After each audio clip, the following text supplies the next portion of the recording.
Hello and welcome back to Views on the Road. I'm your host Steph, and if you love chocolate as much as I do, you're gonna love these chocolate flavored conchas. And don't skip too far ahead because I'm gonna be sharing a top secret on how to keep your conchas soft and fluffy, and we're also gonna be dipping our conchas in some delicious chocolate. For this delicious recipe, you'll need 3.5 cups of all-purpose flour plus extra for dusting, half a cup of sugar, 3/4 of a cup of lukewarm milk, 2 room temperature eggs, 1/4 of a cup of butter, 1 tablespoon of butter shortening, 1/4 of a cup of cocoa powder, 1 tablespoon of chocolate extract, 1 tablespoon of vanilla, 2 tablespoons of active dry yeast, half a teaspoon of salt, 1 tablespoon of cinnamon, and half a tablespoon of baking powder. For your concha toppings, you'll need 3/4 of a cup of all-purpose flour, half a cup of powdered sugar, 1 tablespoon of cocoa powder, half a tablespoon of chocolate extract, and 1.5 cups of vegetable shortening. Add 1 tablespoon of your sugar to your milk. Add your yeast.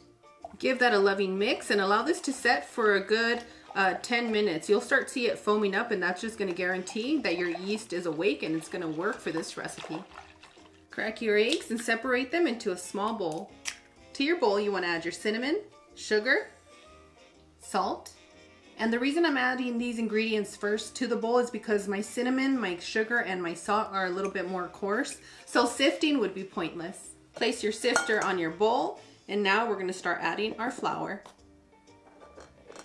baking powder, and your cocoa powder. And now you're going to start sifting. You can sift this into your stand mixer, but I find that when I do that, I end up with way less of my, my flour mixture than I would like. And as you can see here, our yeast is active, it's alive, it's ready to become a concha for us. Now let's go ahead and start mixing our ingredients. Add your dry ingredients into the mixing bowl. To the eggs, I'm gonna add our chocolate and vanilla extract. And if you don't have access to the chocolate extract, that's okay, just double it on the vanilla. Make a little well and add the eggs and your extracts, the milk and yeast combination. Add your butter shortening, and as promised, I'm going to give you the secret ingredients that you need to have soft and fluffy conchas. You're going to need 1 teaspoon of white vinegar and 1 teaspoon of baking soda. Now with your hook attachment, you're going to start slow and you're going to pick up the speed and continue mixing until everything's well combined. That's going to take you about 4 minutes. And boom, done. I'm going to take my soft, beautiful dough out of my mixer and place it into an oiled bowl. I'm going to allow it to rest for 1.5 to 2 hours. And now it's time for us to make our chocolate topping. You're going to add your flour, powdered sugar, cocoa powder, your vegetable shortening, and I like to use the one that's flavored with butter, just tastes better, and chocolate extract for extra flavor. And with our paddle attachment, we're going to be mixing all of our ingredients until they're well combined. Start slow and pick up the speed. And if you don't swing your pony, it's not going to work. Oh, really? Okay. She has attitude today. And boom, done. We have some beautiful, nice concha topping. When you press on it and it's nice and smooth, that means you're ready. And after 2 hours, I have a beautiful concha dough ready for me to mold into beautiful little balls. Since I want to keep the chocolate concha looking beautiful, I have a mixture of half a cup of all-purpose flour and 1 tablespoon of cocoa powder so that I can dust and counter. And save the rest because we're going to be using that for our concha topping. I'm just going to give it a quick knead.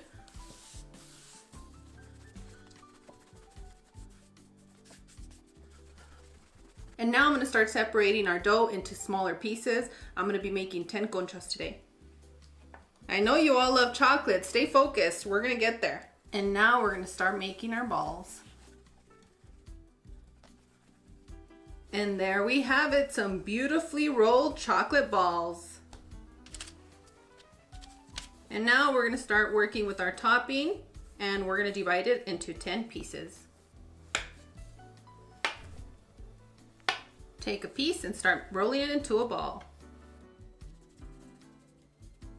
Now my topping gets sticky sometimes. It depends on the moisture in your atmosphere or where you're at. If there's too much moisture, you know, you can run into some complications, but to avoid that, I like to dip it into a little bit of flour, and in my case today, it's chocolate and flour mixture. And whenever I have to press them, it makes it easier to just take it off of the plastic. You want to press this as big as your concha.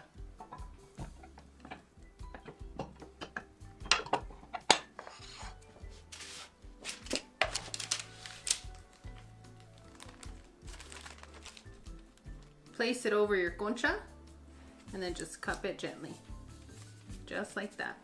And you want to continue doing the same with the remaining conchas. And now with your concha mold, you're going to mold your concha. Apply slight gentle pressure to make sure that we get all the grooves. And boom, done. I let my conchas rest for 30 more minutes, and now they're ready to go into the oven at 350 degrees for 20 to 22 minutes. And boom, done. Our conchas are ready.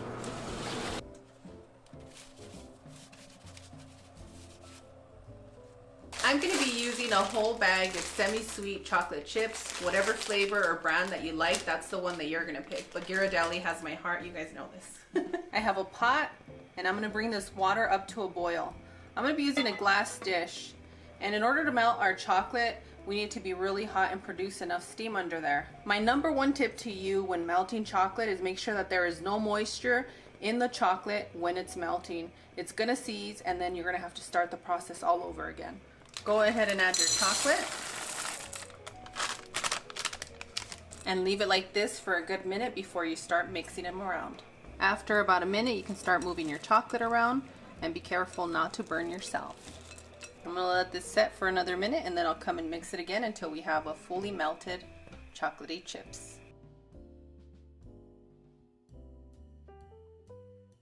And give or take, after 4 to 5 minutes, you have a beautifully silky smooth melted chocolate. I'm going to transfer my chocolate into a bowl, and that's going to make it easier for us to dip our conchas.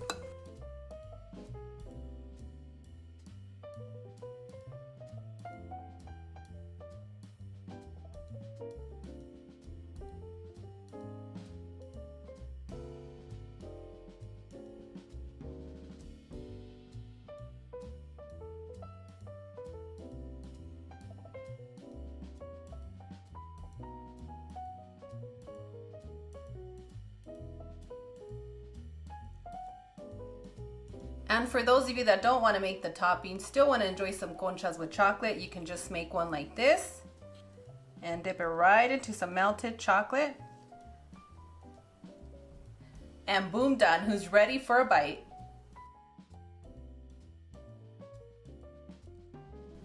Nice, soft, fluffy conchas every single time. You hear that? That means we're ready for a taste. My tip to you is going to be allow your conchas to rest before you dip them in your chocolate. Once you dip them in your chocolate, you can place them in your refrigerator to cool and harden. And if you can't wait that long, go ahead and place your concha in the freezer for about 10 minutes and you're going to be ready to take a bite. Buen provecho. Thank you.